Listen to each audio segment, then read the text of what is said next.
आप लोगों में से कई लोगों के ये सवाल आ रहे थे कि डिजिटल मार्केटिंग में अगर हम आ चुके हैं तो लगभग 4 साल में मेरी सैलरी या मेरा जो पैकेज होगा वो कितना हो जाएगा। तो आज हम इसी के ऊपर बात करने वाले हैं।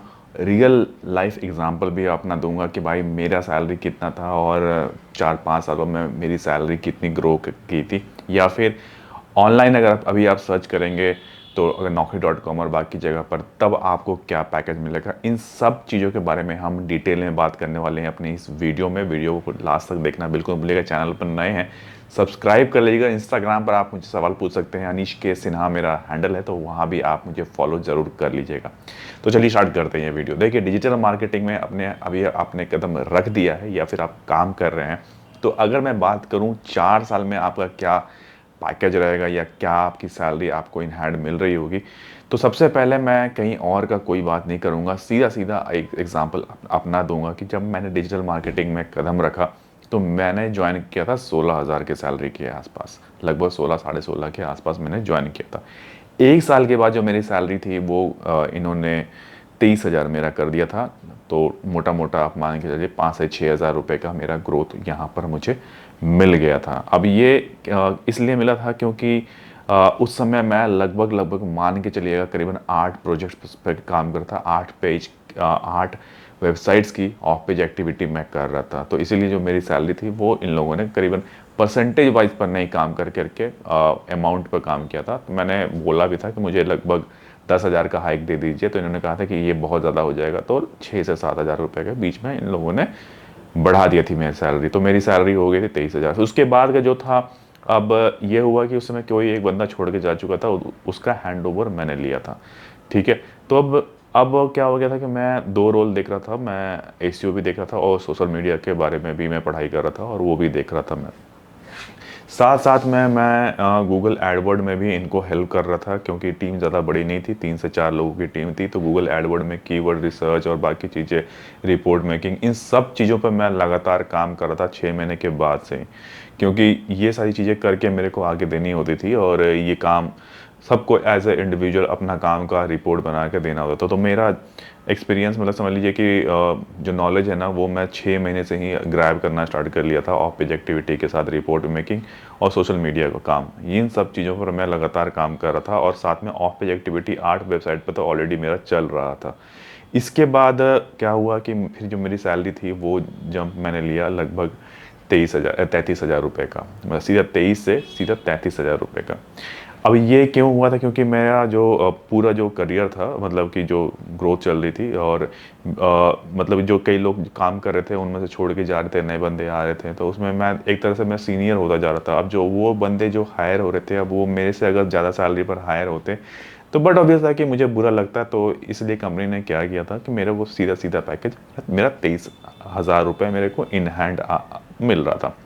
आप एज ए पैकेज कैलकुलेट कर लेना, इंटू 12 कर लेना। तो ये मेरा एक पैकेज हो गया था। लगभग 2 साल के मैं करियर में मेरा 33,000 रुपये हो चुका था। ये मेरा लक ही आप बोल सकते हो कि हाँ, कि मेरा हो चुका था, क्योंकि जनरली इतना पैकेज तो नहीं बढ़ाते। लगभग मैं जो मुझे उम्मीद थी कि वो मेरा 5,000 रुपये बढ़ा देंगे तो लगभग 28,000 रुपये के आसपास मेरी सैलरी हो जाएगी, बट ऐसा हुआ नहीं। मैंने उनसे डिमांड किया कि मेरे को 10,000 रुपये कम से कम बढ़ा दीजिए।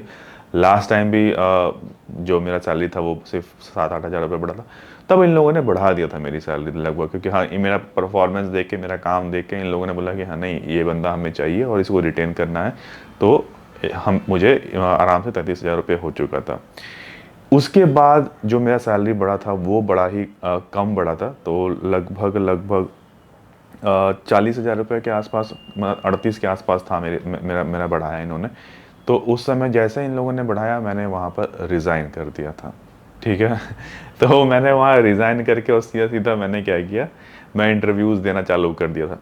ट्रस्ट मी, उस समय तक मेरा जो कॉन्फिडेंस लेवल था वो बहुत ही ज़्यादा था, मतलब इतना ज़्यादा था कि मैं कोई भी इंटरव्यू में क्रैक कर सकता था, क्योंकि जो मेरा नॉलेज लेवल था ना वो हर एक फील्ड में, मतलब डिजिटल मार्केटिंग में, मतलब अगर सोशल मीडिया की बात कर लो, आप पेड कैंपेन की बात कर लो, आप किसी भी चीज़ के बारे में अगर बात करेंगे ना तो उसके बारे में मेरे पास भर भर के नॉलेज था। मतलब कि आप इंटरव्यू में बिठाओ, मैं बड़े से बड़ा इंटरव्यू भी क्रैक कर रहा था।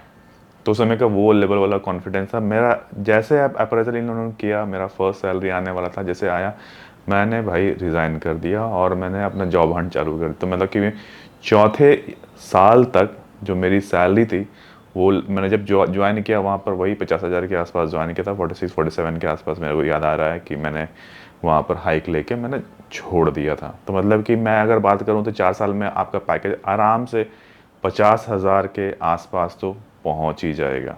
ठीक है, अगर आपने जंप उस मेरे से अगर पहले अगर आप अगर मेरे को अगर मैं कायदे से अगर मैं बोलूँ तो मुझे जंप 33,000 रुपये के बाद ही ले लेना चाहिए।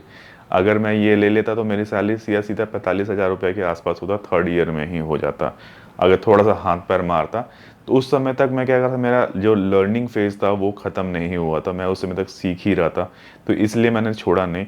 और फिर इसके बाद जो सैलरी पैकेज है वो लगातार मेरा ग्रो होता रहा। तो मतलब कि आप बोल सकते हो कि 3.5 साल तक जो मैं मेरा मेरा जो पैकेज था 50,000 से के आसपास मेरा पहुंच चुका था। तो इसी तरह अगर गूगल में अगर naukri.com में भी सर्च करता हूँ तो आराम से आपका 3 से 5 लाख रुपए तक का पैकेज का जॉब 4 साल एक्सपीरियंस पर आपको मिल जाता है। उससे ऊपर भी कहीं देखेंगे आपको 6 से 7 लाख का पैकेज भी आपको इजीली मिल जाता है। तो ओवरऑल अगर मैं बोलूँ तो 50,000 प्लस 50,000 में 10,000 प्लस या 20,000 प्लस आप 60 के आसपास रह सकते हैं या फिर आप 40 के आसपास रखते हैं। अगर आपने टाइमली जंप ले लिया, 2 ईयर अगर आपने काम कर लिया तो प्लीज़ जंप ले लीजिएगा, मतलब कि आपने नेक्स्ट जॉब के लिए हंट करना चालू कर दीजिएगा। अगर वो कर देते हैं तो पैकेज ग्रो कर जाएगा। अगर वहीं रहेंगे तो 3-4 हज़ार रुपये या 2-3 हज़ार रुपये आपको बढ़ाएंगे और उससे आपका काम नहीं चलने वाला। तो अगर मेरी बात मानेंगे तो आप कोशिश यही कीजिएगा कि अगर काम सीख लिया है, कंपनी अच्छी है, अगर सीख लिया है काम तो बेटर है कि आप जंप ले लीजिए। कंपनी अच्छी या बुरी तो चलती रहती है, क्योंकि पैसा आना चाहिए, वो सबसे ज़्यादा ज़रूरी है। मेरे साथ प्रॉब्लम ये था कि मैं लगातार कोशिश कर रहा था कि मैं बिल्कुल नया था डिजिटल मार्केटिंग में और बिल्कुल ही कुछ नहीं आता था। तो मैंने वहाँ रुक के मैंने काम सीखा और काम ऐसा सीखा जो मेरे को आज तक काम आ रहा है। मतलब कि प्रपोज़ल मेकिंग या रिपोर्टिंग और ये सब चीज़ें ना बहुत ज़्यादा मायने रखती है डिजिटल मार्केटिंग में। क्लाइंट इंटरेक्शन, वो सब मेरा जो कॉन्फिडेंस लेवल था वो मेरा वहीं पे से मेरा सबसे ज़्यादा बढ़ा और वो मुझे आज तक काम आ रहा है। तो इसलिए मैं बोलूँगा अगर कंपनी अच्छी है तो थोड़ा रुक सकते हैं सीखने के लिए और उसके बाद बड़ा बड़ा जंप लेना स्टार्ट कीजिए। कॉन्फिडेंस अपने आप ही बूस्ट हो जाता है आपका। बाकी आज के लिए इतना रखते हैं, फिर मिलेंगे बहुत ही जल्दी नेक्स्ट वीडियो में। तब तक के लिए टेक केयर, नमस्कार।